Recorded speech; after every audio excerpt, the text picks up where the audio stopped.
সাবেক প্রধানমন্ত্রী শেখ হাসিনাকে ফেরত পাঠানোর বিষয়টি ভারতের আদালতে চূড়ান্ত হবে। রোববার এমন প্রতিবেদন প্রকাশ করে দেশটির শীর্ষস্থানীয় একটি সংবাদ মাধ্যম।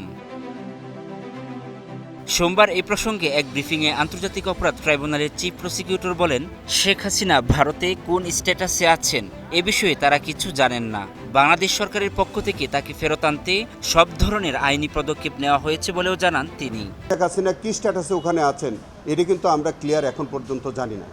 অতএব ইন্ডিয়ান এক্সপ্রেস কী অর্থে তিনি লিখেছেন কি লিখেছেন এই বিষয়ে আমার মন্তব্য করা ঠিক হচ্ছে না। এদিকে ৭১-এ মুক্তিযুদ্ধের সময় সংগঠিত মানবতাবিরোধী অপরাধের মামলায় মৃত্যুদণ্ডপ্রাপ্ত মাওলানা আবুল কালাম আজাদের খালাস চেয়ে করা আপিল গ্রহণ করা হবে কিনা সে বিষয়ে শুনানির জন্য ফের দিন ধার্য করেছে আপিল বিভাগ।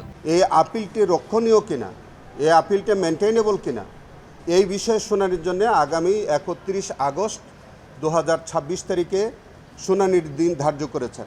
এদিকে আসামি পক্ষের আইনজীবীর দাবি, রাজনৈতিক উদ্দেশ্য প্রণোদিত হয়ে আবুল কালামকে মৃত্যুদণ্ডের সাজা দিয়েছে তৎকালীন সরকার। ওনার উপরে অন্যায় করা হয়েছিল সে সময় মৃত্যুদণ্ড দিয়ে, সেটার আমরা ন্যায় বিচার চাই এবং এই ন্যায় বিচার করার দায়িত্ব আমাদের সুপ্রিম কোর্টের। শেখ হাসিনার ক্ষেত্রে কী হবে না হবে, কী ক্ষেত্রে ন্যায় বিচার হবে, এটা কমপ্লিটলি একটা ডিফারেন্ট ইস্যু।